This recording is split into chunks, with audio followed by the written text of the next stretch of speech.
നമ്മളിതാ സോയാബീൻസ് ബിരിയാണി ഉണ്ടാക്കാമെന്ന് പറഞ്ഞിട്ട് ഒരു 2.5 സബോള കേട്ടോ. ഉണ്ണിക്ക് ഭയങ്കര ഇഷ്ടമാണ് ഇവിടുത്തെ. എൻ്റെ കണ്ണന് ഭയങ്കര ഇഷ്ടമാണ് സോയാബീൻസ്. എങ്ങനെ ഉണ്ടാക്കി കൊടുത്താലും അവൻ തിന്നോളും. ഡെയിലി കാലത്ത് കുറേ സോയാബീൻസ് എടുത്ത് വറുത്തിട്ട് സ്കൂളിൽ കൊണ്ടുപോകാൾ. അപ്പോൾ ഒരു 2.5 സബോള, ഒരു 1/4 കിലോ സോയാബീൻസ്, ഒരു 3 തക്കാളി കേട്ടോ. പിന്നെ അത് വെളുത്തുള്ളി ഇഞ്ചി ചതച്ച് വെച്ചിട്ടുണ്ട്. പിന്നെ റേഷൻ അരിയാണ് കേട്ടോ, ബിരിയാണി അരിയൊന്നുമല്ല, റേഷൻ അരിയാണ്. പിന്നെ അത് മുളക് പൊടി, മല്ലിപ്പൊടി, മഞ്ഞൾപ്പൊടി, മസാലപ്പൊടി കേട്ടോ. അപ്പോൾ ഇത്രയും സാധനങ്ങളാണ് നമ്മൾ എന്താ പറയുക ചോറ് വേവിച്ച് ആദ്യം തന്നെ റെഡിയാക്കി വെച്ചിട്ടുണ്ട്. നമ്മളിത് ഇതൊന്ന് നന്നായിട്ട് വഴണ്ട് വരട്ടെ കേട്ടോ. അപ്പോൾ നമ്മളിതൊന്ന് വഴലട്ടെ. ഇതാ ഉണ്ണി അവിടെ മീൻ തൊട്ടി കഴുകാനായിട്ട് ചായ കുടിക്കുന്ന ഗ്ലാസും കൊണ്ടാണ് കണ്ണാസ്റ്റ് ചെയ്യുക. അലുമിനിയം ഗ്ലാസ് അവിടെ പ്ലാസ്റ്റിക് ഗ്ലാസ് ഉണ്ട്. എന്നാൽ എടുത്ത് അടുപ്പിൻ്റെ ഓരത്തിൻ്റെ അവിടെ വെള്ളം ചൂടാക്കി വെച്ചതിൻ്റെ ഇതാ. അപ്പോൾ അത് കഴുകാൻ വേണ്ടിയിട്ടുള്ള പ്രിപ്പറേഷനാണ്. ഇതൊക്കെ കണ്ട അന്നൊരിക്കൽ ഒരു 6 മീൻ നല്ല പച്ച ചുമപ്പ് വെള്ള മേടിച്ചിട്ട് വന്നിട്ട് എല്ലാം ഒരു 5 മീൻ എടുത്ത് ചത്തുപോയി. എന്നിട്ട് പിന്നെ ഇപ്പോൾ വേറെ കുറേ മീൻ വാങ്ങിയിട്ട് വന്നതാണ്. വീണ്ടും അതിലിപ്പോൾ 7 മീനുണ്ട്. എത്ര എന്ത് കോഴിക്കാല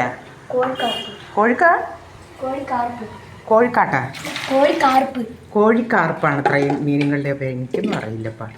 എന്താ അപ്പോൾ അതിൽ കുറേ കരിവേലൊക്കെ ചെടി ഭയങ്കര ഇഷ്ടമാണ്. രാത്രി പകലൊക്കെ എപ്പോൾ വേണമെങ്കിലും മീൻ തൊട്ട് കഴുകാൻ പറഞ്ഞാൽ കഴുകിക്കോളും. അങ്ങനെ ഒരു സൈസ് പ്രാന്താണ് ഈ ചക്കന്. എന്താ എൻ്റെ സ്വത്ത് കുട്ടിയാണ്, എൻ്റെ ചൊത്ത് കുട്ടിയാണ്. ഞാനിതാ കണ്ണോപ്പറേഷൻ കഴിഞ്ഞ പിന്നെ അത് അതിലാണ് കിടക്കുന്നത്. ഒന്നുമില്ല, സാധനങ്ങളൊന്നും ഇല്ലാതെ ഒരു പഴഞ്ചൻ, ഒരു TV അങ്ങനെയൊക്കെ പോകുന്നു ജീവിതം. എന്താ പറയുക, ഒരു 10 ഇങ്ങനെ ഓടിക്കൊണ്ടിരിക്കുന്ന ഒരാളാണ് ഞാൻ. കണ്ണോപ്പറേഷൻ കണ്ടിരിക്കുകയാണ്. വീട് ഇവിടെ നിന്നവർ ഒരു സൗകര്യമുണ്ട് ഇവിടെ, നല്ലൊരു വീടൊക്കെയാണ്, ഒരു സമാധാനമുണ്ട്. പക്ഷേ അവരിനെ കൊണ്ട് സമാധാനക്കേടാണ്. കാരണം എന്ന് പറഞ്ഞിട്ടുണ്ടെങ്കിൽ എന്താ പറയുക, നമുക്കൊന്ന് വെളിയിലിറങ്ങാൻ പറ്റില്ല. അപ്പോൾ ഒരു എത്ര പ്രാവശ്യം പടി തുറക്കണം. അങ്ങനെയുള്ളതൊക്കെ നമുക്കൊരു സ്വന്തം വീട് വെക്കണം എന്നൊക്കെ ആഗ്രഹമുണ്ട്. നമ്മുടെ അച്ഛൻ്റെ ഒരു 3.25 സെൻറ്റ് സ്ഥലം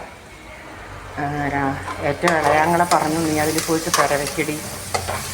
എല്ലാവരുടെ അച്ഛനാണെങ്കിൽ നിൻ്റെ അച്ഛനല്ലേ, അപ്പം അതിൽ പോയിട്ട് എൻ്റെ സ്ഥലത്തും നിൻ്റെ സ്ഥലത്തും കൊണ്ടുപോയിട്ട് പെര വെക്കിയെന്നൊക്കെ അവൻ പറഞ്ഞിട്ടുണ്ട്. എന്തെങ്കിലും നിനക്ക് കാശ് കിട്ടുമ്പോൾ നീ എനിക്കത് തായോ, അവന് കുറച്ച് കടമൊക്കെ ഉണ്ട് പാവം. അവന്ന് പറഞ്ഞു. ഞാൻ എന്ന് വെച്ചിട്ടുണ്ട്. എന്നിട്ട് എത്ര ചുരുക്കത്തിൽ നമ്മുടെ അതിൽ എന്തെങ്കിലും കാണിക്കാമെന്ന് വിചാരിച്ചാലും ഒരു 2-3 ലക്ഷം രൂപ ഇല്ലാണ്ട് ഒന്നും കാണിക്കാൻ പറ്റില്ലല്ലോ. ആരുമില്ല സഹായിക്കാൻ എനിക്ക്. ദൈവം പോലും നമ്മളെ എന്താ പറയുക, ആ അച്ഛനും അമ്മയ്ക്ക് ജനിച്ചിട്ടൊന്നും നല്ലത് എന്ന് പറഞ്ഞിട്ട് ഞാനൊന്നും അനുഭവിച്ചിട്ടില്ല. എന്നും കഷ്ടവും കഷ്ടവും കഷ്ടപ്പാടും കുറേ പട്ടിണി കിടക്കലും ഇതൊക്കെ തന്നെ നമ്മുടെ ജീവിതത്തിൽ ഉണ്ടായിട്ടുണ്ട്. പിന്നെ ഒരാളുടെ കൂടെ കല്യാണം കഴിഞ്ഞ് പോയി. കല്യാണം കഴിഞ്ഞാൽ സ്നേഹിച്ച് കെട്ടിയതാണത്. അതും നമ്മുടെ ജീവിതത്തിൽ 32 വർഷമായി, 33 കൊല്ലം. ഒന്നും രോഗമില്ല. മക്കളെ കൊണ്ടൊക്കെ വന്നത് എന്ത് പറയാം, ആരോട് പറയാൻ. അപ്പോൾ ഇതൊക്കെയാണ് വിശേഷങ്ങൾ. ഞാൻ കുറേശ്ശെ പറയാം വിശേഷങ്ങളൊക്കെ. എല്ലാം കൂടി പറഞ്ഞാൽ എനിക്ക് കേൾക്കാൻ സമയമുണ്ടായില്ല.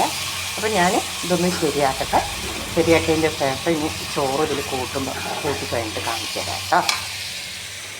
ഇതാ ചോറായിട്ടുണ്ട് കണ്ട. കുറച്ച് മേലെ നെയ്യൊക്കെ ഇട്ടു. ചോറായിട്ട് ഇങ്ങനെയാണ് വെച്ചിട്ടുണ്ട്. ഇപ്പോൾ കമത്തി വെച്ചതായിരുന്നു. ഞാനിത് കാണിക്കാം വീഡിയോയിൽ ഇടാൻ വേണ്ടിയിട്ട് ഞാനതിപ്പോൾ തുറന്നതാട്ടോ.